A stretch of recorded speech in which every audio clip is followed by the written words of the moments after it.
자, 157번 보시죠. 틀린 거. 대지권 표시. 자, 대지권 표시는 전유분 표지에 들어가는 거죠. 이게 대지권의 종류와 대지권의 비율이라고 얘기합니다. 종류 비율은 전유분 표지고. 자, 두 번째, 토지 전세권이 대지권이래요. 그럼 소유자는 따로 있고, 토지 소유자가 만약에 A고, 그다음에 전세권이 지금 대지권으로 잡혔다. 자, 이런 상황에서 대지권의 뜻의 등기가 당연히 을구에 들어갔겠죠. 토지 등기부 을구에 들어갔다. 그러면 토지 등기 기록에는 토지 소유권은 바뀌어도 돼. 소유권 위에 전세권이 깔려 있으니까. 소유권 위에 전세권 깔려 있고 거기 건물이 올라갔으니까. 소유권, 전세권, 건물 이렇게 돼 있잖아요. 그러면 소유자는 바뀌어도 전세는 끄떡없잖아요. 그래서 이 소유권을 가지고 저당을 잡는 건 할 수 있다. 대신에 소유권 있고 그 전세권을 빼도록 저당을 잡는 건 안 되는 거예요. 전세권에 대한 저당은 안 되는 상황이지. 소유권에 대한 저당은 되는 겁니다. 그죠? 이거를 이제 작년에 무조건 저당은 안 된다 이렇게 돼가지고 출제 오류가 난 거예요. 근데 소유권 저당은 할 수 있죠. 전세권 저당은 안 돼도. 자, 대지권이 변경된다라고 한다면 101호, 201호, 301호 다 바꿔야 돼. 그보다 힘드니까 대위에서 할 수 있도록 한 거예요. 한 사람 가서 딴 사람 대위에서 할 수 있다. 이렇게 해서 규정을 준 거죠. 자, 이거 자주 나옵니다. 일부 보존 그러면 자, 나머지 표시 동시에 대위로 처리할 수가 있어요. 자, 규약이 폐지됐다 그러면 소유권 보존 등기라고 했죠. 이거 계속 나오고 있습니다. 정답이 5번. 자, 158번 보시죠. 등기관이 구분 건물의 대지권. 자, 대지권 등기는 건물에 한다. 이제 외워야 돼. 이제 건물의 대지권 등기. 자, 직권으로 자, 토지 등기 기록의 해당부에 자, 갑구나 을구에다가 자, 갑구나 을구에다가 소유권 대지권이다. 지상권 대지권이다. 전세권, 임차권 대지권이다. 이런 뜻을 기록하게 되는 거죠. 토지에는 대지권이라는 뜻의 등기죠. 자, 두 번째, 대지권 변경. 이거는 다 같이 오는 거지만 한 사람이 오더라도 대위에서 잘 수가 있다. 그렇죠? 자, 3번. 대지권에 대한 등기로서 효력이 있는 등기. 자, 여기는 건물에 들어오는 등기입니다. 그럼 대지에도 효력이 있다라고 했죠. 두 번째는 대지권의 목적인 토지의 등기 기록. 자, 하나는 건물 등기 기록에 등기하고 하나는 토지 등기 기록했다. 자, 이럴 때는 어쩔 수 없이 접수번호로 봐주는 거죠. 다른 구는 접수번호, 다른 등기도 접수번호예요. 같은 구는 순위번호잖아요. 근데 다른 구는 접수번호. 아예 등기 기록이 다르니까 이것도 접수번호로 가자. 그죠?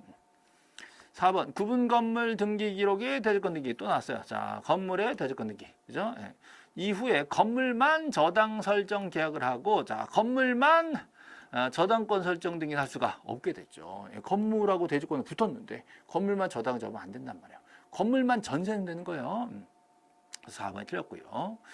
자, 토지 소유권이 대지권이다. 자, 땅 소유권을 아파트 대지로 삼고 있다는 거죠. 그렇다면 대지권의 뜻의 등기라는 건 토지 등기기로 갑구에 지금 들어온 상태입니다. 갑구에. 그 토지에 새로운 저당 설정 계약을 하고 나서 토지에 저당 등기를 할 수가 없게 되죠. 토지 소유권을 빼면 안 되잖아요. 토지 소유권을 저당으로 잡았다가 경매로 팔면 안 되잖아.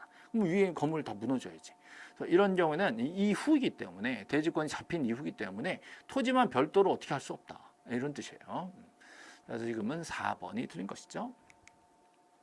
자, 159번. 자, 등기의 효력이죠. 등기 효력.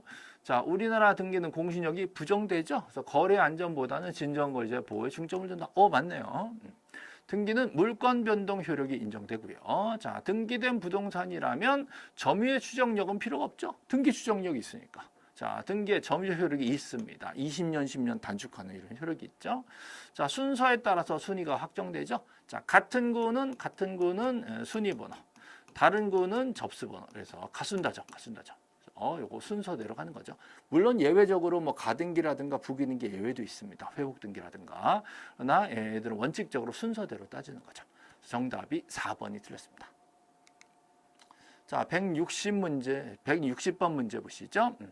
다음 중 무효등기 찾는 거예요. 무효등기. 자, 증여받은 부동산을 매매라고 뻥을 쳐서 어쨌든 소유권 이전 등기를 했어. 그럼 기왕에 등기됐으면 이 등기 자체는 유효라고 했었죠. 자, 대리권이 없는 자가 신청되려면 원래 각하인데 자, 이미 등기로서 원인 사실이 실체관계에 부합한데 이미 등기됐대. 그거 어쩌겠어. 유효지, 유효. 자, 무효가 된 저당 등기 유용하기로 합의가 잘 됐고 이해관계인도 없대요. 그럼 어떻게 해요? 뭐 봐줘야지 뭐 유효. 자, 등기된 건물이 멸실됐는데 자, 새로 신축한 건물, 딴 건물이잖아요. 그렇다면 옛날 등기 이용하는 건 안 됩니다. 이건 무효가 되겠죠. 정답은 4번. 자, 5번도 마찬가지로 자기들끼리 뻥치고 매매를 했다. 통정허위 표시, 가장매매, 무효죠. 그리고 등기했으면 등기 무효입니다. 근데 자, 다시 제대로 된 매매가 있었대요. 그렇다면 이거 지우고 다시 할 게 아니라 그대로 유효로 쓰자. 이런 취지죠. 그래서 지금은 4번이 무효 등기가 되겠습니다.